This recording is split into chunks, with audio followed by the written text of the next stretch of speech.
Novi dan, nova lekcija. Današnja tema nosi naziv ablativ apsolutni s participom. Jedna vrlo kratka konstrukcija, međutim vrlo moćna, jer tako malena konstrukcija ima tako puno značenja. Pa krenemo redom. Prvo, od čega se ona sastoji?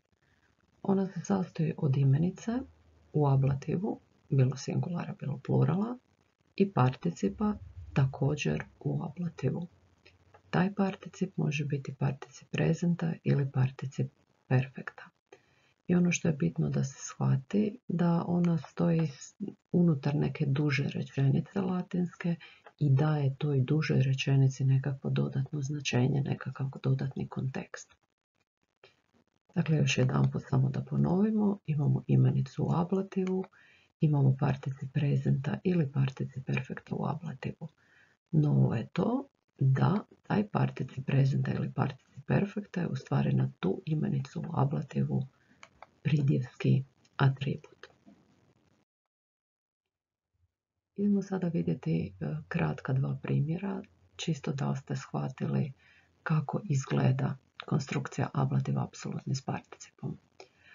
Ako uzmemo imenicu rex regis maskulinum i stavimo ju u ablativ singulara, dobit ćemo rege. Ako želimo je pridružiti particip prezenta, glagola regno regnare, dakle regnans regnantis, i stavimo to u ablativ, dobit ćemo regnante. I dobili smo ablativ apsolutni s participom rege regnante. Ako ćemo sada uzeti imenicu liber libri maskulinum i staviti u ablativ plurala, dobit ćemo libris. Ajmo toj imenici libris pridružiti particip perfekta u ovom slučaju, i to particip perfekta od glagola scribo, scribere, scripsi, scriptum. Particip perfekta je scriptus, scripta, scriptum, ali ako stavimo u ablativ plurala, dobili smo scriptis. I evo naše konstrukcije ablativ apsolutni s participom libris scriptis. Ono što je bitno da shvatite, da kad god budemo prevodili ablativ apsolutni s participom, da će se imenica koja je u ablativu ponašati kao subjekt, a particip, bilo prezenta, bilo perfekta, će se ponašati kao predikat. Ono za početak što nam je bitno da shvatimo da kontekst o kojem ablativ apsolutni unutar rečenice može govoriti, može biti sljedeći. Može nam dodati nekakvu vremensku dimenziju, uzročnu, pogodbenu ili dopusnu. I zato ovdje i stoji da zamjenjuje vremensku, uzročnu, pogodbenu ili dopusnu rečenicu. Tako da mi i kažemo da ablativ apsolutni u biti ima ta 4 značenja: vremensko, uzročno, pogodbeno ili dopusno. Pa samo da se prisjetimo malo veznika pojedinih kako bismo što lakše mogli prevoditi u stvari tu našu konstrukciju. Vremenski veznik kada, možemo i dok, možemo i nakon što. Dakle, najsigurniji smo nekako s ovim kada. Uzročni veznici budući da, zato što, jer, koji vam više paše. Pogodbeni veznik ako, a jedan od, ajmo reći, najnepoznatijih ovdje je dopusni veznik, a ovdje sam stavila sva 3 da možete obratiti pozornost na tu vrstu rečenica, iako, premda, mada. Sada smo spremni da krenemo u avanturu ablativa apsolutnog s participom prezenta aktivnog. Ono što moramo se prisjetiti od prošle godine je da je particip prezenta po samom nazivu, evo ovdje je istaknuto, aktivan.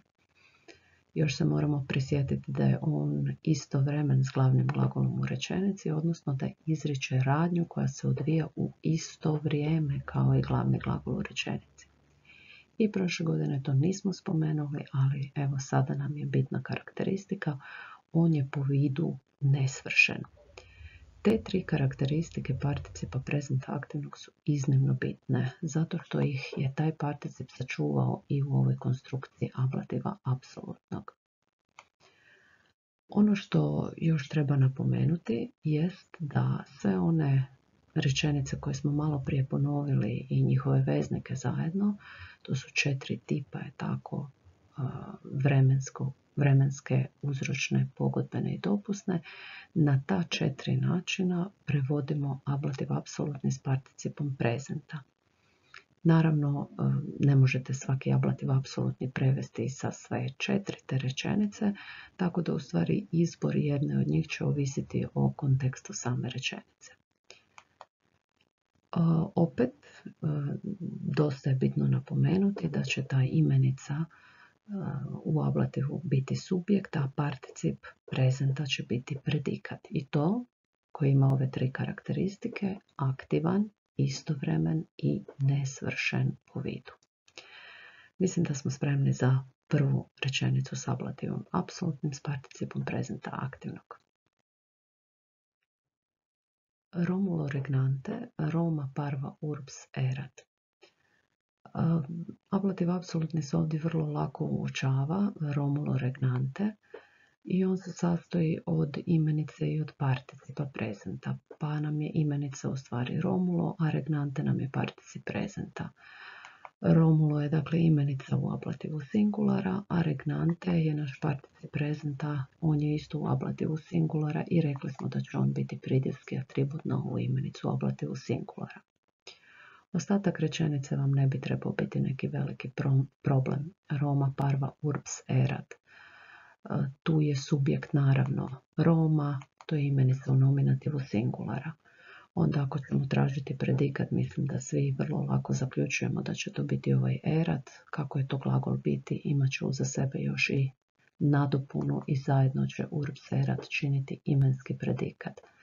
Pri tome je urbs imenica u nominativu singulara, a erat glagol u trećem licu singulara indikativa imperfekta sum esse fui. Ostaje nam još samo ova riječ parva, ako se prisjetimo dolazi od riječi parvus parva parvum, znači pridjev je i to je na urbs pridjevski atribut i to je pridjev u nominativu singulara. I ako želimo sada prevesti ovaj ostatak rečenice Roma parva urbs erat, poznavajući sve riječi, znamo da je to Rim je bio malen grad. To nije ono što je problem. Idemo sada na ovu našu konstrukciju ablativa apsolutnog, Romulo regnante. Rekli smo da moramo prevesti pomoću 4 tipa zavisno složenih rečenica. Vremensko, uzročno, pogodbeno i dopusno značenje. S tim, opet napominjemo da imenica u ablativu će onda biti subjekt u toj rečenici, a particip prezenta će biti predikat, aktivan, istovremen s ovim glavnim glagolom erat i nesvršen po vidu. Znači ako ćemo uzeti veznik kad, vremenski, tko, Romulo, Romul, što je radio, regnante, je vladao. I dobili smo onda kad je Romul vladao. Ako ćemo to prevesti na onaj drugi način uzročnom rečenicom, onda možemo dobiti zato što je Romul vladao. Ako ćemo prevesti pogodbenom rečenicom na treći način, ako je Romul vladao, Rim je bio malen grad, a posljednjom rečenicom, dopusnom, iako je Romul vladao. Sad, zašto sam rekla važan je kontekst? Ako uzmemo prvu rečenicu, prvi prijevod, kad je Romul vladao, Rim je bio malen grad, vi ste u stvari za Rim je bio malen grad dali ovim ablativom apsolutnim vremensku dimenziju. Dakle, kada je u stvari Rim bio malen grad? U drugoj rečenici vi ste u stvari dali razlog zašto je Rim bio malen grad. Dakle, zato što je Romul vladao. U trećoj ste dali pogodbu, je tako, ako je ovaj vladao, onda je Rim bio malen grad, što treba biti stvarno dobar kontekst da biste odabrali ovaj prijevod.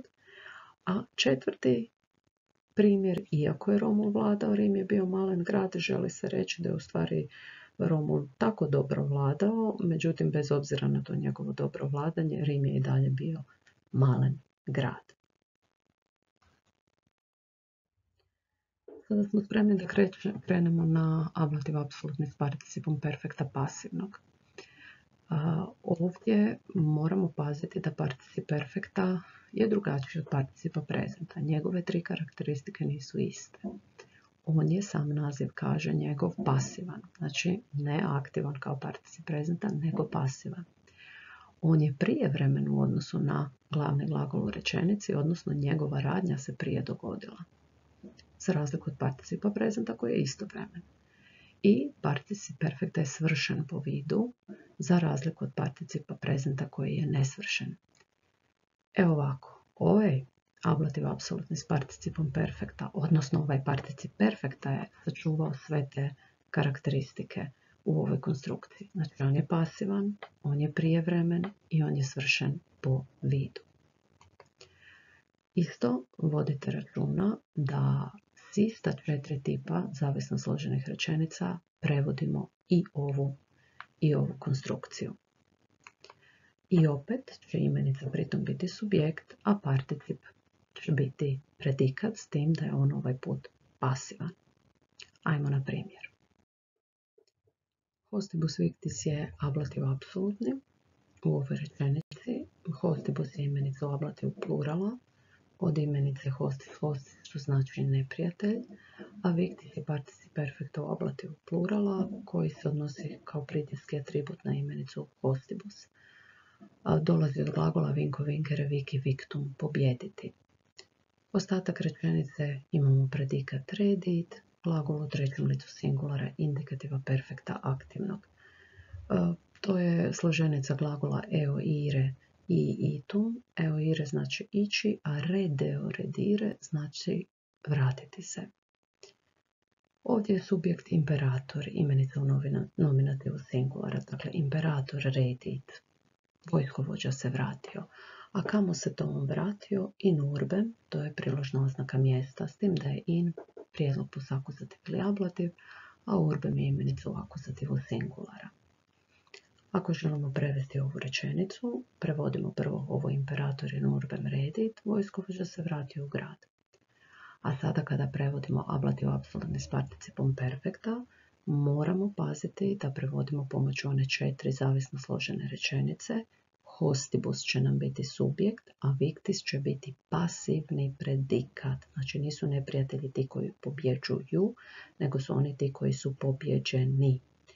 Pa ako ćemo uzeti vremensku rečenicu, možemo staviti kad su, tko, neprijatelji, što je bilo s njima, bili su pobjeđeni. Dakle, kad su neprijatelji bili pobjeđeni, vojskovođa se vratio u grad. Ako ćemo uzeti ovaj put uzročnu rečenicu, samo mijenjamo veznik. Evo ovdje, jer su neprijatelji bili pobjeđeni, ili zato što su neprijatelji bili pobjeđeni, ili budući da su neprijatelji bili pobjeđeni.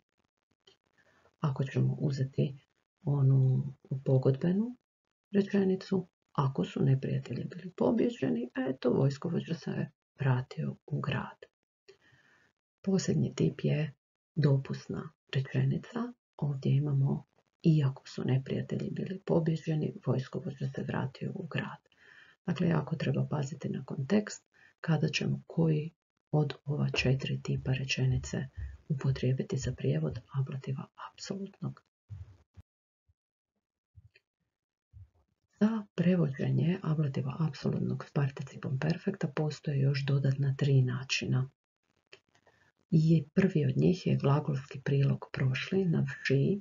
Recimo imali smo onaj libris scriptis, napisavši knjige, jedan vrlo lijepi način prevođenja, međutim ima jednu manu, a to je da ga možemo koristiti jedino ako je subjekt glavne rečenice ujedno i taj koji je napravio radnju u samoj konstrukciji, dakle ako je on i vršitelj radnje u samoj konstrukciji, ali jako lijepi način prevođenja.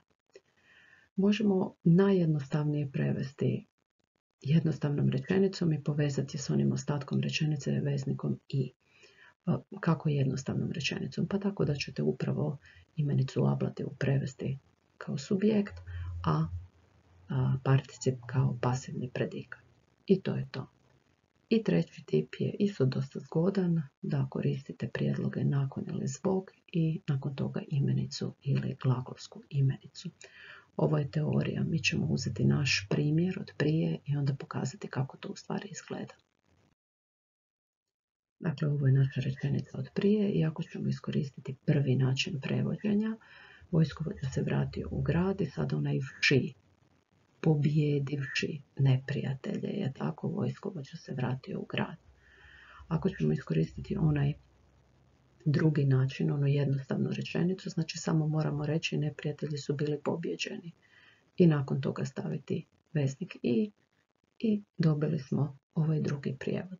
Dosta jednostavan. Posljednji način, ovaj dodatni način, jest sa prijedlogom nakon ili zbog plus imenica. Ovdje ćemo vidjeti primjer nakon pobjede ili zbog pobjede nad neprijateljima, vojskovođa se vratio u grad. Ovo je cijela teorija, sada ste spremni za dodatne vježbe.